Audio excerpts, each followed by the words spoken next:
Mantan mertua kepanasan saat melihat aku membawa mobil mewah di perayaan ulang tahun anakku. Aku masih ingat hari itu dengan jelas.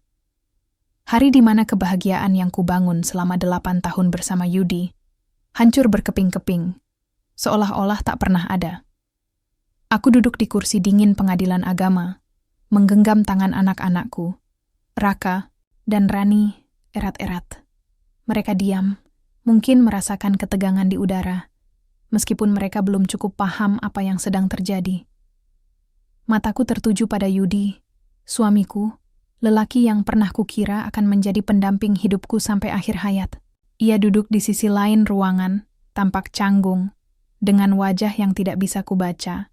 Tapi aku tahu, ia sudah memutuskan. Keputusan yang membuatku merasa seperti orang asing di rumahku sendiri.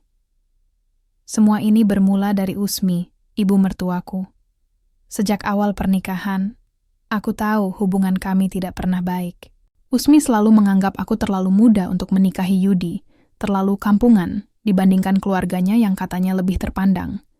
Setiap kesempatan, ia selalu mencari-cari kesalahan dalam diriku. Awalnya hanya omelan kecil tentang cara memasak atau membersihkan rumah. Namun, lama-lama semuanya berkembang menjadi tuduhan-tuduhan yang lebih serius. Indah tidak bisa menjaga rumah tangga, kata Usmi suatu malam saat aku sedang menyusui Raka. Suaranya keras, sengaja didengar oleh tetangga. Anak-anak kelihatan kurus. Apa dia cuma bisa tiduran saja? Aku hanya bisa menunduk, menahan air mata. Aku tahu aku tidak sempurna, tapi aku selalu berusaha memberikan yang terbaik untuk keluarga kecilku. Sayangnya, usaha itu tidak pernah cukup bagi Usmi. Dan sayangnya lagi, Yudi mulai mendengarkan setiap omongannya. Puncaknya terjadi beberapa bulan lalu. Saat itu, aku sedang sibuk bekerja di dapur, mempersiapkan makan malam untuk keluarga. Tiba-tiba, Usmi masuk ke dapur dengan wajah cemberut. "Indah, kenapa kamu tidak pernah mengurus halaman belakang? Semak-semaknya sudah tinggi sekali. Orang-orang pasti mengira kita tidak punya sopan santun." Aku tersenyum tipis, mencoba menjelaskan bahwa aku baru saja pulang dari pasar dan belum sempat membersihkan halaman. Tapi Usmi tidak peduli. Ia langsung menemui Yudi, membicarakan betapa tidak becusnya aku sebagai istri. Aku mendengarnya dari balik pintu. Hatiku remuk saat Yudi tidak membela aku. Malah, ia setuju dengan ibunya. "Benar juga, Bu. Indah memang kurang sigap," katanya, suaranya datar tanpa emosi. Itulah titik baliknya. Dari situ, segalanya berubah.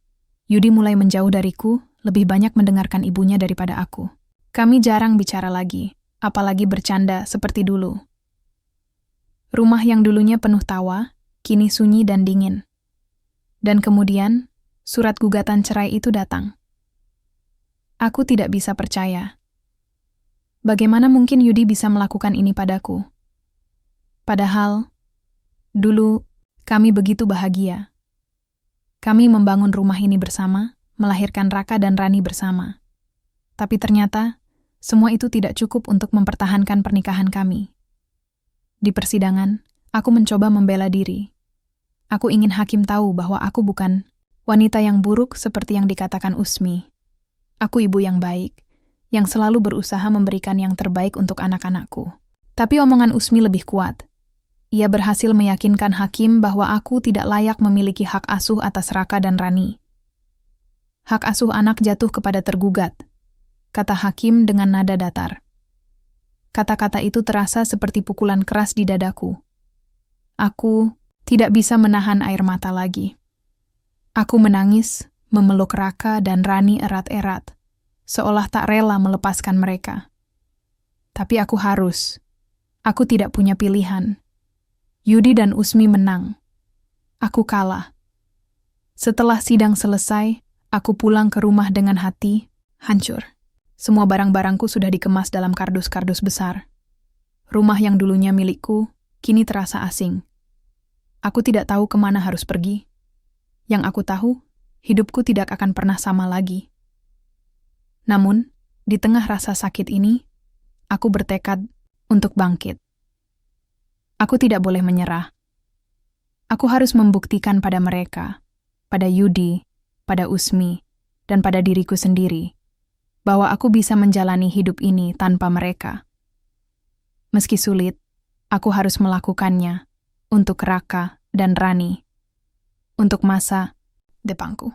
Minggu pertama setelah meninggalkan rumah yang pernah kusebut rumah adalah minggu tersulit dalam hidupku. Aku tinggal di sebuah kontrakan kecil di pinggiran kota, jauh dari keramaian dan tetangga yang kenal keluargaku. Raka dan Rani tidak bersamaku lagi. Tiap malam, aku terbangun berkali-kali, merindukan suara tawa mereka, atau bahkan tangisan mereka saat bangun tengah malam. Tapi yang paling menyakitkan adalah ketika aku sadar bahwa aku tidak bisa memeluk mereka lagi seperti dulu. Aku mencoba menghibur diri dengan berpikir positif. Ini ujian, kataku pada diriku sendiri berulang kali. Kamu harus kuat demi masa depanmu dan anak-anakmu. Namun, kata-kata itu terasa kosong tanpa tindakan nyata. Aku butuh pekerjaan.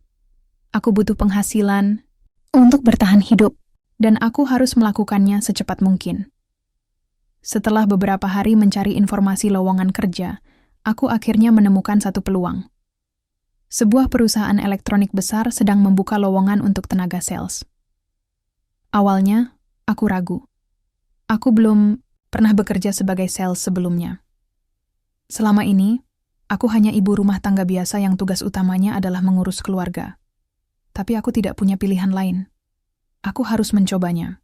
Aku mengenakan baju terbaikku, blus sederhana yang sudah kucuci berkali-kali, agar tampak rapi, dan berangkat ke kantor pusat perusahaan itu. Jantungku berdegup kencang saat aku masuk ke ruangan untuk wawancara. Di sana, ada seorang pria paruh, baya yang ramah, bernama Pak Budi. Ia adalah supervisor tim sales. Jadi, Bu Indah, apa alasan Anda ingin bergabung dengan kami? Tanyanya. Matanya menatapku lembut namun tajam. Aku menelan ludah, mencoba mengatur napas. Saya ingin memulai hidup baru. Saya ingin belajar sesuatu yang baru dan memberikan yang terbaik untuk keluarga saya, jawabku, suaraku bergetar. Pak Budi tersenyum tipis. Kami tidak memandang latar belakang. Yang penting, Anda punya semangat dan mau belajar. Aku mengangguk, cepat, hampir tak percaya bahwa ia memberiku kesempatan. Setelah wawancara singkat, aku diterima sebagai tenaga sales magang. Gaji awalnya tidak terlalu besar, tapi cukup untuk memenuhi kebutuhan sehari-hari. Itu sudah lebih dari cukup bagiku. Hari-hari pertama bekerja sangat sulit. Aku tidak tahu apa-apa tentang produk-produk elektronik, apalagi cara menjualnya. Aku sering salah bicara saat menjelaskan fitur-fitur produk kepada calon pembeli. Beberapa kali, aku mendapat teguran dari rekan kerja karena kurang sigap. Ada juga beberapa pelanggan yang marah karena merasa pelayananku lambat. Tapi Pak Budi selalu ada di sisiku. Ia sabar mengajari aku hal-hal dasar, mulai dari cara berbicara dengan pelanggan hingga strategi penjualan. Ia sering berkata, "Indah, jangan takut gagal. Setiap orang pasti pernah memulai dari nol. Yang penting, kamu belajar dari kesalahanmu." Kata-katanya membuatku termotivasi. Aku mulai membaca buku-buku tentang penjualan dan belajar teknik komunikasi yang baik. Aku juga mulai memperhatikan rekan-rekan kerjaku yang lebih berpengalaman. Perlahan-lahan, aku mulai memahami cara kerja industri ini. Namun, tantangan terbesarku bukan hanya soal pekerjaan. Ada juga stigma sosial yang harus kuhadapi. Di lingkungan tempat tinggalku yang baru, banyak orang yang tahu tentang statusku sebagai janda. Mereka sering membicarakanku di belakang, meskipun aku berusaha tersenyum dan bersikap ramah. Ada yang bilang aku terlalu muda untuk bercerai, ada yang menganggap aku pasti bersalah sehingga ditinggalkan suamiku. Suatu sore, saat aku sedang berbincang dengan tetangga baru, seorang ibu bernama Bu Siti, aku mendengar gosip tentang diriku. Katanya, dia diceraikan karena tidak bisa ngurus rumah tangga. Bisiknya kepada temannya. Aku pura-pura tidak mendengarnya, tapi hatiku terasa perih. Aku ingin membela diri, tapi aku tahu itu tidak akan ada gunanya. Sebagai gantinya, aku memutuskan untuk membuktikan dengan tindakan. Aku akan menunjukkan pada mereka bahwa aku bisa sukses, meskipun tanpa dukungan siapapun. Bulan demi bulan berlalu, aku mulai menemukan ritme dalam pekerjaanku. Penjualanku meningkat drastis karena aku belajar mendekati pelanggan dengan cara yang lebih personal. Aku mendengarkan kebutuhan mereka, memberikan solusi yang tepat, dan selalu tersenyum meski kadang-kadang pelanggan bersikap kasar. Rekan-rekan kerjaku mulai menghormatiku, dan beberapa bahkan menjadi sahabat dekat. Pak Budi juga mulai mempercayai tanggung jawab lebih besar padaku. Suatu hari, ia memanggilku ke ruangannya. "Indah, kamu sudah berkembang pesat dalam beberapa bulan ini.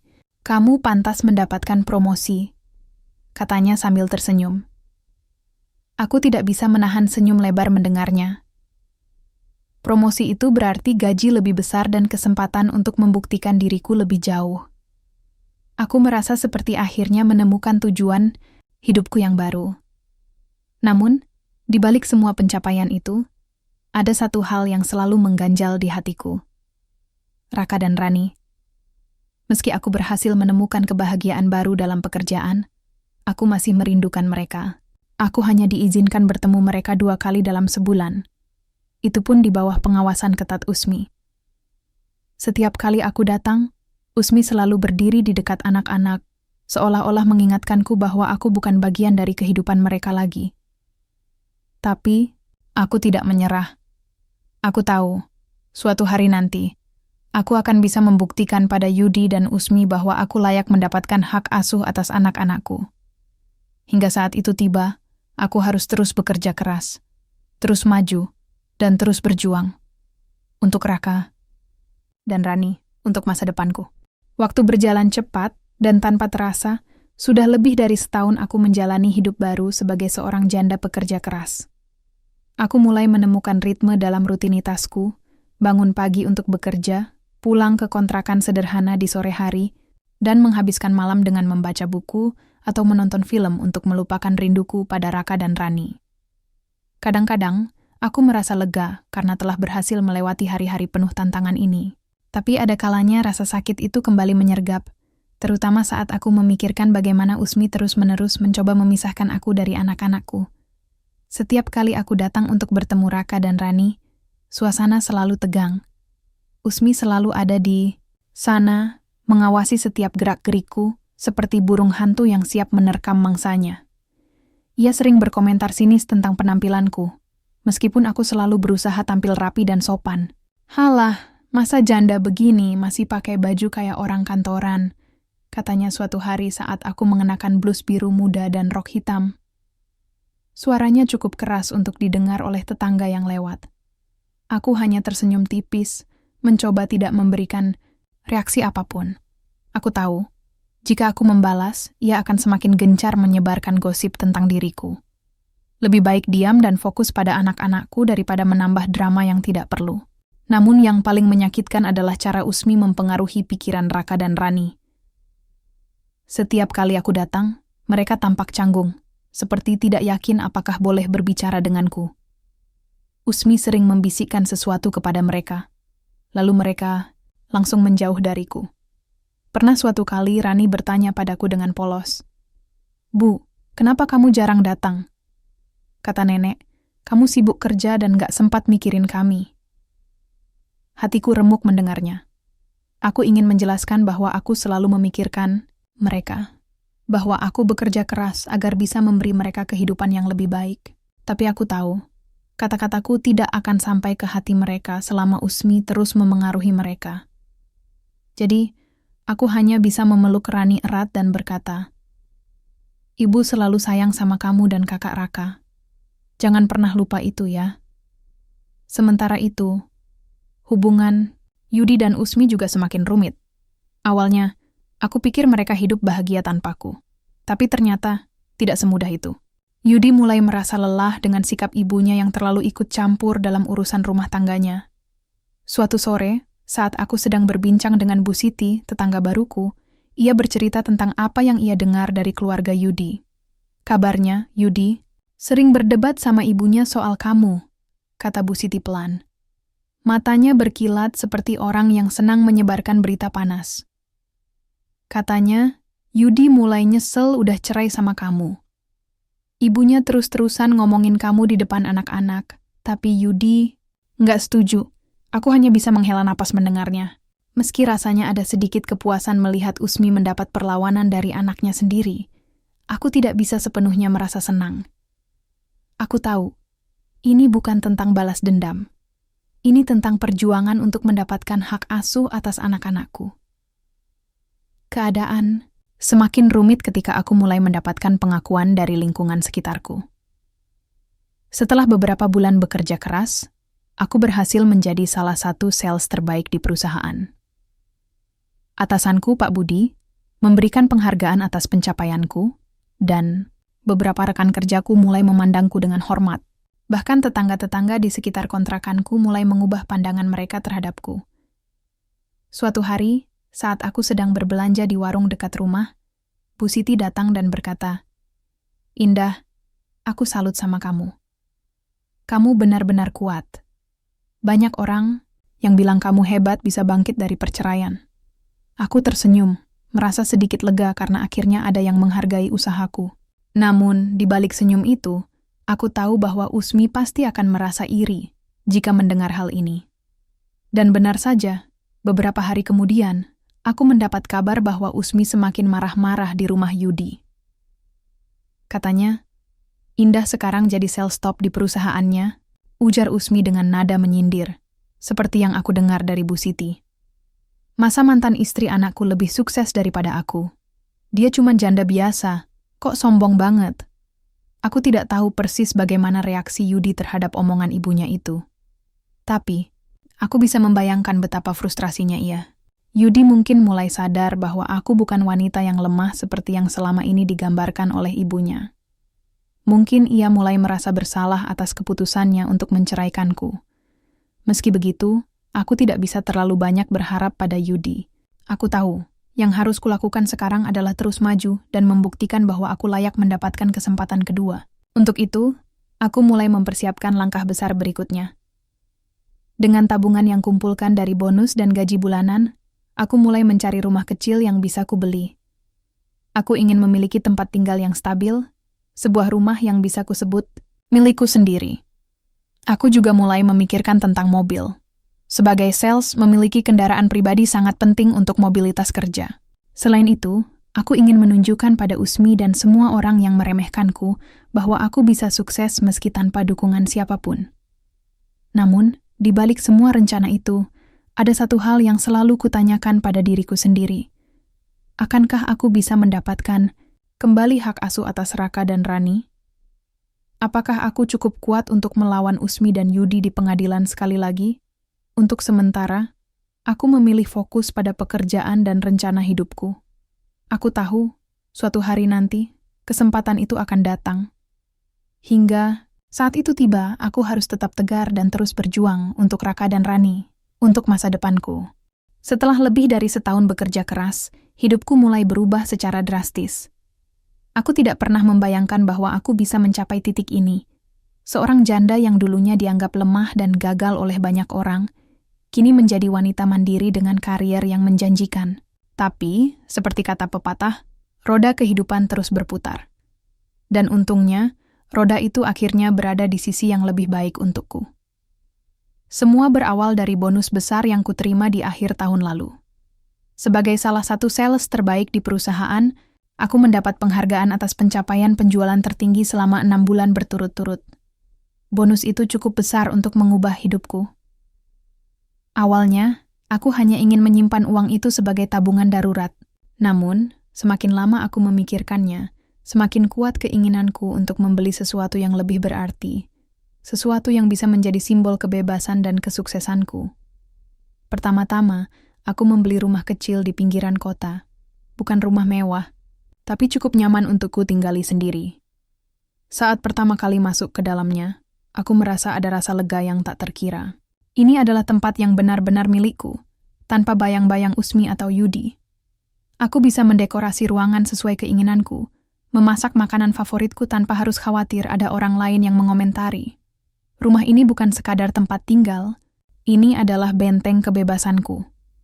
Namun kebahagiaanku tidak berhenti sampai di situ. Setelah membeli rumah, aku menggunakan sisa bonus untuk membeli mobil baru. Ya, sebuah mobil mewah. Bukan karena aku sombong, tapi karena aku tahu mobil itu akan sangat membantu mobilitasku sebagai sales. Lagi pula, aku ingin membuktikan pada diriku sendiri dan orang-orang di sekitarku bahwa aku bisa sukses meski tanpa dukungan siapapun. Mobil itu juga menjadi simbol bahwa aku telah melewati masa-masa sulit dan bangkit menjadi versi diriku yang lebih kuat. Ketika mobil itu tiba di depan rumah baruku, aku merasa seperti sedang bermimpi. Warna hitam metaliknya bersinar di bawah sinar matahari sore, membuat tetangga-tetangga baru penasaran. Beberapa dari mereka bahkan datang untuk melihat langsung. Ada yang memberi selamat, ada juga yang masih tampak cemburu. Tapi aku tidak peduli. Yang penting bagiku adalah aku berhasil membuktikan bahwa kerja keras dan ketekunan bisa membawa hasil. Namun, ada satu momen yang paling berkesan bagi diriku saat memiliki mobil ini. Saat aku duduk di kursi pengemudi untuk pertama kalinya, aku merasa seperti sedang mengambil alih kendali hidupku. Seperti aku yang memegang kemudi menuju masa depan yang lebih baik. Aku tersenyum kecil, mengingat semua tantangan yang sudah kuhadapi. Dulu, aku hanya seorang ibu rumah tangga biasa yang bergantung pada suamiku. Sekarang, aku adalah wanita mandiri yang bisa membeli rumah dan mobil dengan jerih payahku sendiri. Tapi, tentu saja, kesuksesanku tidak luput dari perhatian mantan keluargaku, terutama Usmi. Aku tahu, ia pasti mendengar kabar tentang mobil baruku dari tetangga-tetangga di lingkungan Yudi. Suatu hari, saat aku sedang berkunjung ke rumah Yudi untuk bertemu Raka dan Rani, aku melihat ekspresi wajah Usmi yang berubah drastis begitu melihat mobil yang kuparkir di halaman depan. "Indah, kok kamu beli mobil?" tanyanya dengan nada dingin. Matanya menyipit penuh kecurigaan. "Duit dari mana? Jangan-jangan kamu dapat warisan dari keluarga?" Aku tersenyum tipis, mencoba menjaga sikap tenang. "Bukan, Bu. Ini dari hasil kerja keras saya sendiri," jawabku pelan. "Saya sekarang kerja sebagai sales di perusahaan elektronik." Alhamdulillah, rezeki saya lancar. Usmi hanya mendengus, tampak tidak percaya. Ia berbalik dan masuk ke dalam rumah, meninggalkan aku berdiri di halaman dengan perasaan campur aduk. Di satu sisi, aku merasa puas bisa membuktikan bahwa aku bisa sukses, meski tanpa dukungan mereka. Di sisi lain, aku tahu bahwa kecemburuannya hanya akan membuat hubungan kami semakin tegang. Yudi, di sisi lain, tampak berbeda.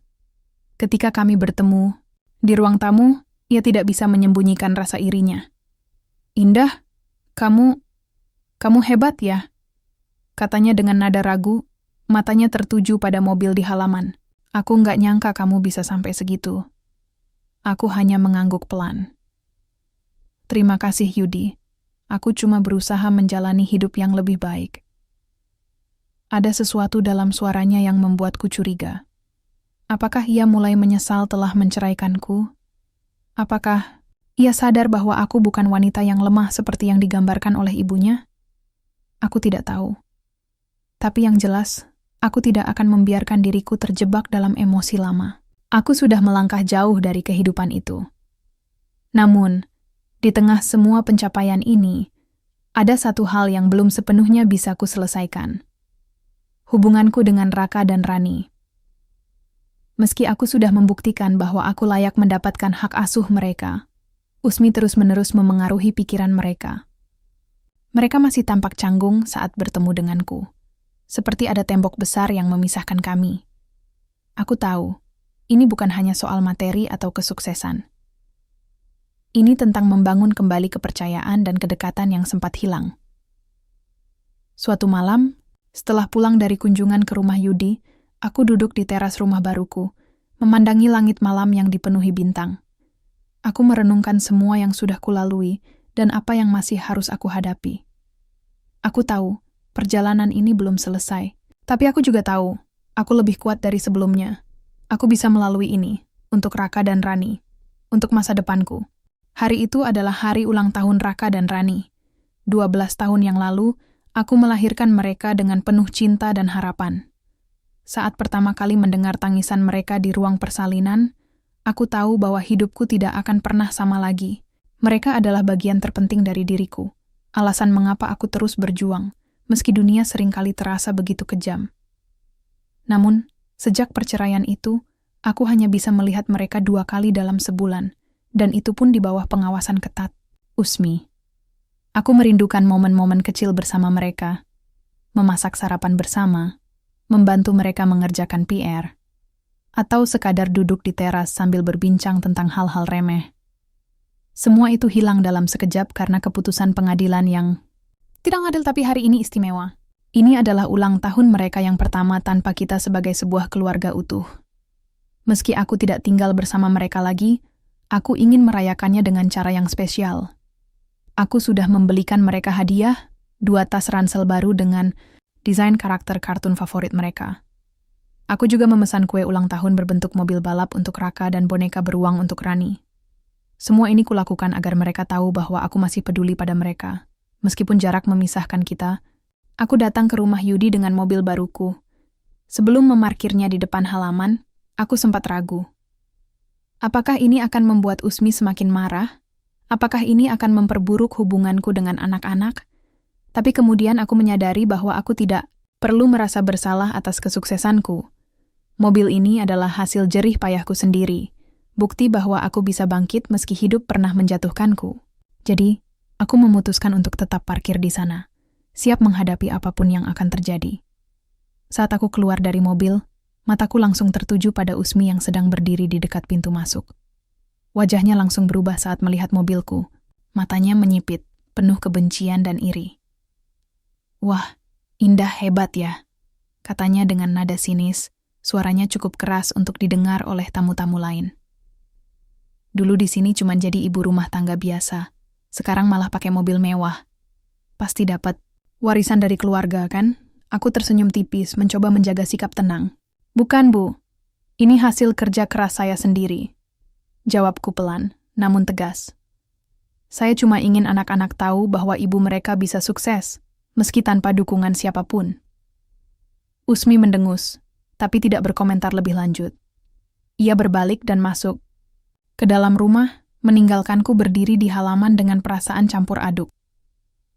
Namun, saat aku melangkah masuk, aku melihat Raka dan Rani berlari ke arahku dengan wajah ceria. Mereka tampak senang melihatku, meskipun ada jeda singkat sebelum mereka memelukku. "Bu, mobil itu milik Ibu?" tanya Raka dengan mata berbinar-binar. "Keren banget." "Iya, Nak. Itu mobil Ibu," jawabku tersenyum lebar. "Ibu bekerja keras untuk membelinya." Rani menatapku dengan mata penuh rasa penasaran. "Ibu kerjanya apa sekarang?" tanyanya polos. Aku menjelaskan padanya tentang pekerjaanku sebagai sales, tentang bagaimana aku bertemu banyak orang dan membantu mereka memilih produk yang tepat. Raka dan Rani mendengarkan dengan antusias, seperti anak-anak kecil yang sedang mendengar dongeng. Untuk pertama kalinya dalam waktu yang lama, aku merasa ada koneksi nyata antara kami. Namun, suasana berubah ketika Yudi datang menghampiri kami. Ia tampak kurang nyaman, mungkin karena kehadiranku yang tiba-tiba menjadi pusat perhatian. Beberapa tamu, tetangga, dan teman-teman anak-anak terlihat berbisik-bisik, memandang mobilku dengan tatapan iri. Yudi mencoba tersenyum, tapi ada sesuatu dalam ekspresinya yang terlihat canggung. "Indah, kamu sudah sukses ya," katanya. Pelan, matanya tertuju pada mobil di halaman. "Aku nggak nyangka kamu bisa sampai segitu." Aku mengangguk pelan. "Terima kasih, Yudi. Aku cuma berusaha menjalani hidup yang lebih baik." Ada jeda panjang setelah kata-kata itu. Yudi tampak ingin mengatakan sesuatu, tapi kemudian ia hanya mengangguk dan berjalan menjauh. Aku tahu, ia mungkin merasa bersalah. Tapi aku tidak tahu apakah perasaan itu cukup kuat untuk membuatnya menyesali keputusannya dulu. Di tengah acara, aku melihat Desti, calon istri baru Yudi, duduk di sudut ruangan. Ia tampak malas-malasan, jarang berinteraksi dengan tamu lain. Ada sesuatu dalam sikapnya yang membuatku curiga. Ketika aku mencoba berbicara dengannya, ia hanya memberikan jawaban singkat dan dingin. "Oh, kamu mantan istri Yudi, ya?" katanya dengan nada datar. Aku dengar kamu sekarang jadi sales top di perusahaan elektronik. Aku tersenyum tipis. Iya benar. Alhamdulillah rezeki lancar. Desti hanya mengangguk, lalu berpaling tanpa minat untuk melanjutkan percakapan. Aku bisa merasakan bahwa ia tidak suka padaku. Mungkin karena ia merasa terancam oleh kesuksesanku. Tapi aku tidak peduli. Yang penting bagiku adalah anak-anakku. Acara ulang tahun berakhir dengan perasaan campur, aduk. Di satu sisi, aku bahagia bisa melihat Raka dan Rani tersenyum lebar saat mereka membuka hadiah dariku. Di sisi lain, aku tahu bahwa hubunganku dengan mereka masih rapuh. Usmi terus-menerus mencoba memengaruhi pikiran mereka, dan Desti tampaknya tidak memiliki niat baik untuk mendekatkan mereka padaku. Namun, ada satu hal yang pasti. Aku tidak akan menyerah. Aku akan terus berjuang untuk merebut kembali hak asuh atas anak-anakku. Aku tahu, ini tidak akan mudah. Tapi aku siap menghadapi tantangan apapun demi mereka, untuk Raka dan Rani, untuk masa depanku. Beberapa minggu setelah ulang tahun Raka dan Rani, aku mendengar kabar bahwa Yudi akhirnya menikahi Desti. Aku tidak terkejut, ini adalah sesuatu yang sudah kuduga sejak lama. Namun, ada bagian dari diriku yang masih merasa sedikit. Entahlah, mungkin kecewa. Bukan karena aku masih mencintai Yudi, tapi lebih karena aku tahu bahwa pernikahan ini tidak akan membawa kebahagiaan bagi anak-anakku. Kabar itu sampai padaku melalui Bu Siti, tetangga baruku yang selalu punya informasi terbaru tentang keluarga Yudi. Katanya, Desti nggak suka kerja rumah tangga, kata Bu Siti dengan nada berbisik, seperti biasa ketika ia menyampaikan gosip panas. Dia cuma mau enak-enak aja jadi istri Yudi. Katanya, dia sering marah-marah sama Usmi juga. Aku hanya menghela napas mendengarnya. Meski aku tidak suka pada Desti, aku tahu bahwa konflik di dalam rumah tangga Yudi bukan urusanku lagi. Aku hanya berharap Raka dan Rani tidak menjadi korban dari semua ini. Mereka sudah cukup menderita karena perceraian orang tua Mereka tidak layak mendapatkan ibu baru yang malas dan tidak peduli. Namun semakin lama, kabar tentang rumah tangga Yudi semakin memburuk. Suatu hari, saat aku datang untuk bertemu anak-anak, aku melihat langsung bagaimana Desti bersikap. Ia duduk di sofa ruang tamu, memainkan ponselnya tanpa peduli pada Raka dan Rani yang sedang bermain di halaman belakang. Ketika aku masuk, ia bahkan tidak bangkit untuk menyapa. Matanya terpaku pada layar ponselnya, seakan-akan kehadiranku tidak penting. "Indah, kamu datang?" katanya dengan nada datar, tanpa menatapku. "Iya," jawabku singkat, mencoba menjaga sikap sopan. "Aku cuma ingin bertemu anak-anak." Desti hanya mengangguk, lalu kembali sibuk dengan ponselnya. Aku bisa merasakan aura dingin darinya, seolah-olah ia mencoba membuatku merasa tidak nyaman. Tapi aku tidak peduli. Yang penting bagiku adalah Raka dan Rani. Saat aku keluar ke halaman belakang, aku melihat mereka sedang bermain bola. Wajah mereka ceria, meskipun ada sedikit rasa canggung saat mereka melihatku. Aku tersenyum, mencoba mencairkan suasana. "Hai nak, main bola ya?" Mereka mengangguk pelan, lalu mulai bercerita tentang sekolah mereka. Aku mendengarkan dengan antusias, berusaha membangun koneksi yang lebih dekat dengan mereka. Namun, di tengah percakapan, aku bisa merasakan ada sesuatu yang hilang. Mereka tampak ragu-ragu, seperti takut jika Usmi atau Desti tiba-tiba muncul dan menghentikan kami. Di sisi lain, hubungan Yudi dan Usmi semakin tegang. Suatu sore, saat aku sedang berbincang dengan Bu Siti, ia memberitahuku bahwa Usmi dan Desti sering berdebat soal siapa yang harus mengurus rumah. Katanya, Desti nggak mau ngurus halaman belakang atau masak. Dia cuma minta dilayani kayak ratu, kata Bu Siti. Matanya berkilat seperti orang yang senang menyebarkan berita panas.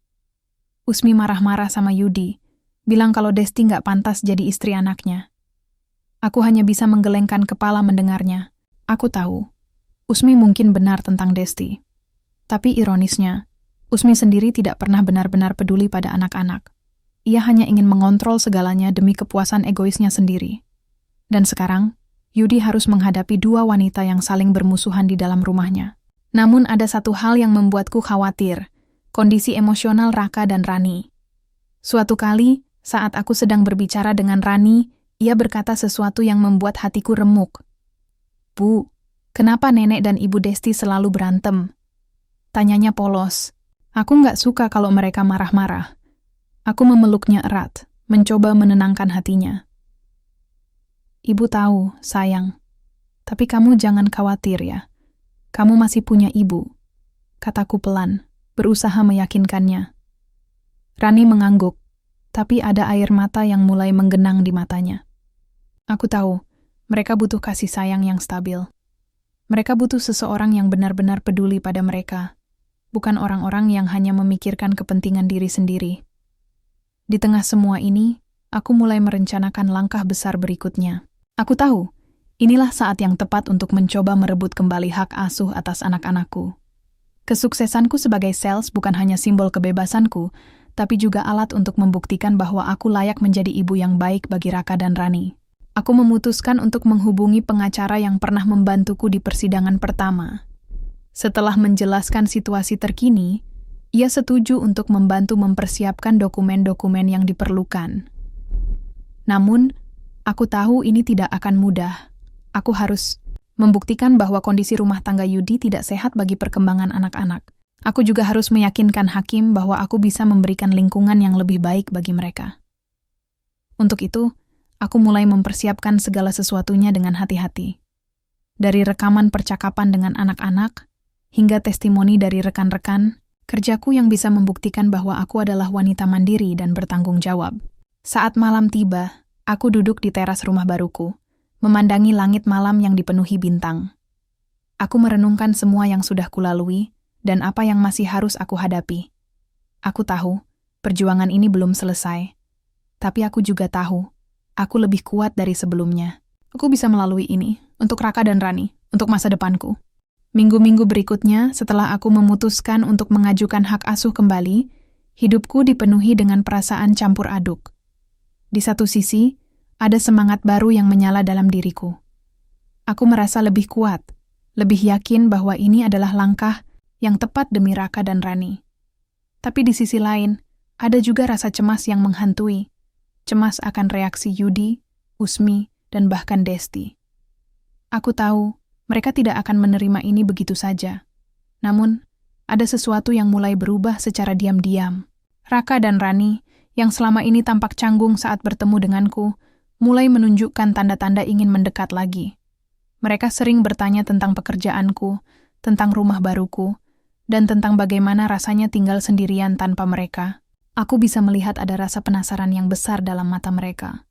Seolah-olah mereka mencoba memahami siapa sebenarnya ibu mereka. Suatu hari, saat aku sedang berkunjung ke rumah Yudi, Raka tiba-tiba menarik tanganku ke halaman belakang. "Bu, aku mau nanya sesuatu," katanya pelan, matanya penuh keraguan. "Iya, Nak." "Apa?" tanyaku, berlutut agar bisa menatap matanya dari dekat. "Kenapa nenek selalu bilang kalau ibu nggak peduli sama kami?" Tanyanya akhirnya, suaranya bergetar seperti anak kecil yang takut salah bicara. Hatiku remuk mendengarnya. Aku tahu, Usmi pasti sudah memengaruhi pikiran mereka selama ini. Tapi aku tidak ingin langsung membela diri atau menyalahkan Usmi di depan mereka. Aku hanya ingin mereka tahu kebenaran. "Aku tahu apa yang nenek bilang padamu, Nak," jawabku pelan, memegang tangannya erat-erat. "Tapi kamu harus ingat, Bu, sangat sayang sama kamu dan kakak Rani. Dulu, waktu kamu masih kecil, Bu selalu bangun pagi-pagi untuk masak sarapan buat kamu. Bu juga selalu bantu kamu belajar, kan? Kamu ingat itu?" Raka terdiam sejenak, lalu mengangguk pelan. "Iya, aku ingat. Nenek mungkin punya pendapat sendiri, tapi yang penting adalah apa yang kamu rasakan sendiri," lanjutku, tersenyum lembut. "Kalau kamu ragu, kamu bisa tanya langsung sama Bu. Jangan cuma percaya sama omongan orang lain." Raka tampak berpikir keras, lalu mengangguk lagi. "Baiklah, Bu. Aku nggak akan percaya omongan nenek lagi." Namun, momen itu tidak berlangsung lama. Beberapa hari kemudian, aku menerima surat dari pengacaraku.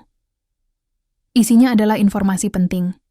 Yudi sedang mengalami masalah keuangan karena Desti yang boros dan tidak bekerja. Rumah tangga mereka ternyata tidak seindah yang dibayangkan. Desti hanya tertarik pada harta Yudi, dan ketika uang mulai menipis, ia mulai menunjukkan sifat aslinya. Yudi yang awalnya sabar, kini mulai kehilangan kendali.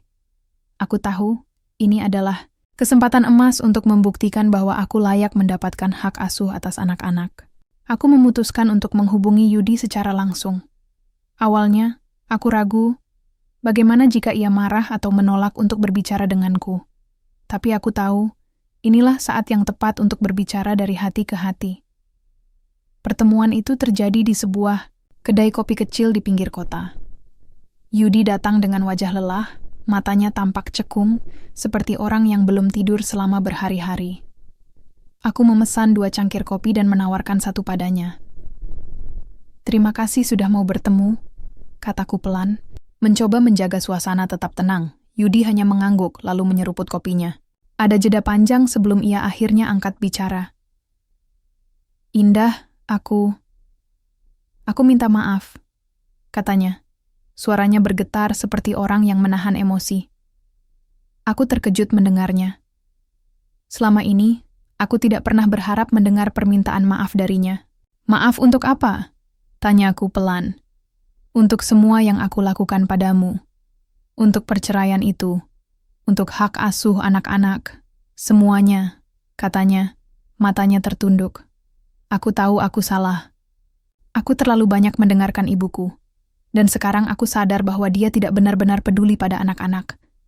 Dia cuma ingin mengontrol segalanya." Aku terdiam sejenak, mencoba mencerna kata-katanya. "Kenapa kamu baru sadar sekarang?" tanyaku. Akhirnya. "Karena Desti," katanya pelan. Dia tidak seperti yang aku kira. Dia cuma tertarik pada hartaku, dan sekarang aku kehabisan uang. Aku mulai merasa aku membuat kesalahan besar. Hatiku terasa perih mendengarnya.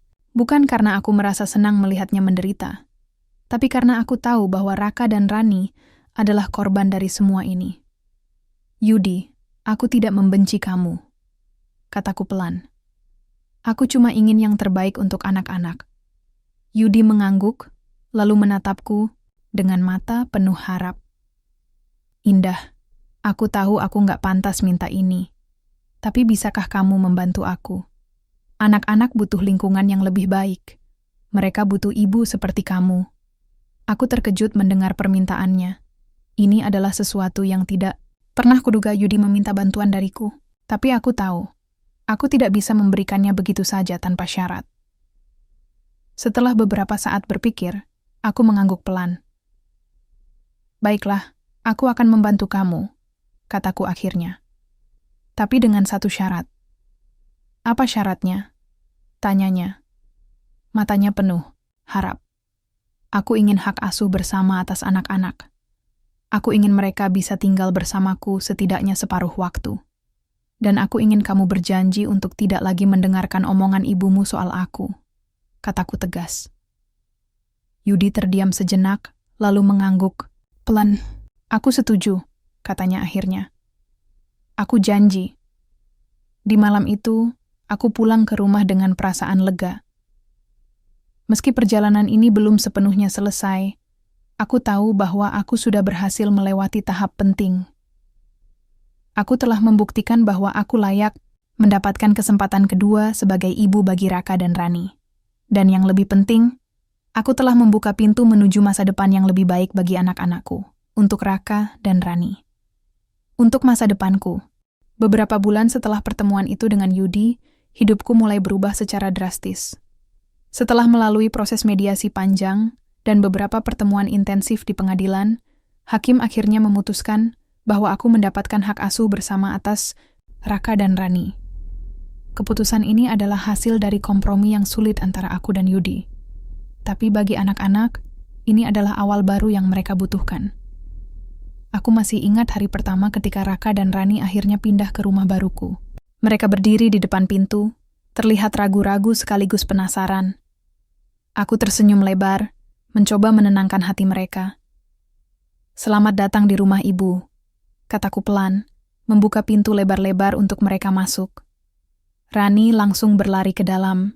Matanya berbinar-binar saat melihat kamar tidur yang sudah kudekorasi khusus untuk mereka. Dindingnya dipenuhi stiker kartun favorit mereka, dan ada boneka-boneka besar di sudut ruangan. Raka mengikuti jejak adiknya, tapi tetap tampak lebih tenang. Ia berjalan pelan-pelan, memperhatikan setiap detail rumah barunya. "Bu, ini benar-benar buat kami?" tanyanya. Matanya menyipit seperti tidak percaya. "Iya, Nak. Ini rumah kamu sekarang," jawabku, merangkulnya erat-erat. "Ibu harap kamu dan Rani bisa merasa nyaman di sini." Awalnya, semuanya tidak mudah. Raka dan Rani masih harus beradaptasi dengan rutinitas baru. Mereka harus bolak-balik antara rumahku dan rumah Yudi setiap minggu, sesuai dengan kesepakatan hak asuh bersama.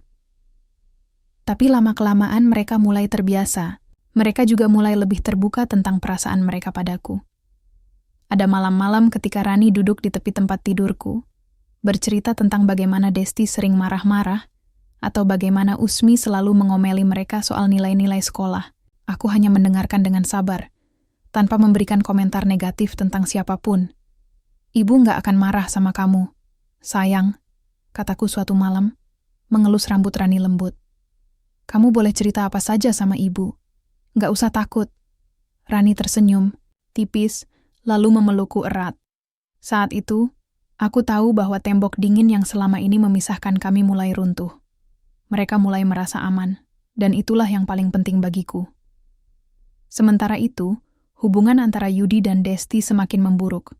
Kabarnya Desti sering keluar rumah tanpa izin, meninggalkan Yudi sendirian untuk mengurus segala sesuatunya. Usmi, yang awalnya begitu mendukung Desti, kini mulai menyesali keputusannya. Ia bahkan mencoba meminta maaf padaku suatu hari ketika aku sedang menjemput anak-anak. "Indah, aku salah," katanya pelan. Matanya tertunduk seperti orang yang kehabisan energi. "Aku nggak seharusnya dulu begitu keras sama kamu. Kamu ibu yang baik." Aku hanya tersenyum tipis, mencoba menjaga sikap tenang. "Terima kasih, Bu. Aku cuma ingin yang terbaik untuk anak-anak," jawabku pelan.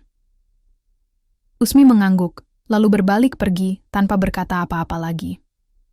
Aku tahu, permintaan maafnya mungkin terlambat, tapi setidaknya ia mulai menyadari kesalahannya. Di sisi lain, karierku juga semakin berkembang.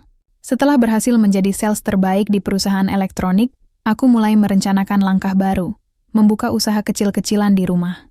Aku membeli beberapa barang elektronik bekas dengan harga murah, lalu memperbaikinya dan menjualnya kembali. Usaha ini ternyata cukup diminati oleh tetangga-tetangga di lingkungan baruku. Beberapa dari mereka bahkan mulai datang untuk belajar dariku tentang cara memperbaiki barang elektronik. "Aku salut sama kamu, Indah," kata Bu Siti suatu sore, saat ia datang untuk membeli blender bekas yang sudah kuperbaiki. "Kamu hebat banget. Banyak ibu-ibu di sini yang terinspirasi sama kamu." Aku hanya tersenyum, merasa lega karena akhirnya ada pengakuan positif dari orang-orang di sekitarku. Aku tahu, usaha ini bukan hanya tentang uang. Ini juga tentang membuktikan pada diriku sendiri bahwa aku bisa melakukan apa saja jika aku mau berusaha. Namun, yang paling membahagiakan bagiku adalah melihat transformasi Raka dan Rani. Mereka mulai lebih ceria, lebih percaya diri, dan lebih mandiri. Raka mulai menunjukkan minat pada olahraga, sementara Rani mulai gemar membaca buku-buku cerita. Aku sering mengajak mereka jalan-jalan ke taman atau ke pusat perbelanjaan di akhir pekan, menciptakan momen-momen kecil yang penuh cinta dan tawa. Suatu malam, saat kami sedang makan malam bersama, Rani tiba-tiba berkata sesuatu yang membuatku terharu. "Bu, aku senang tinggal di sini," katanya polos, matanya berbinar-binar. "Aku nggak takut lagi kalau ibu pergi." Hatiku meleleh mendengarnya. Aku memeluknya erat, mencoba menahan air mata yang mulai menggenang di mataku. "Ibu nggak akan pernah pergi, sayang," kataku pelan. "Ibu akan selalu ada buat kamu dan kakak Raka." Di tengah semua kebahagiaan ini, aku tahu bahwa perjalanan ini belum sepenuhnya selesai. Masih ada tantangan-tantangan kecil yang harus kuhadapi setiap hari. Tapi aku tidak lagi merasa takut. Aku telah membuktikan bahwa aku bisa bangkit dari kegagalan, melewati rintangan, dan menjadi versi diriku yang lebih kuat. Aku telah membuktikan bahwa aku layak mendapatkan kesempatan kedua sebagai ibu bagi anak-anakku. Dan yang paling penting, aku telah menemukan kebahagiaan baru, bukan hanya untuk diriku sendiri, tapi juga untuk Raka dan Rani. Kami telah membangun keluarga kecil yang penuh cinta, meskipun kami harus melewati banyak badai untuk sampai di sini, untuk Raka dan Rani, untuk masa depanku.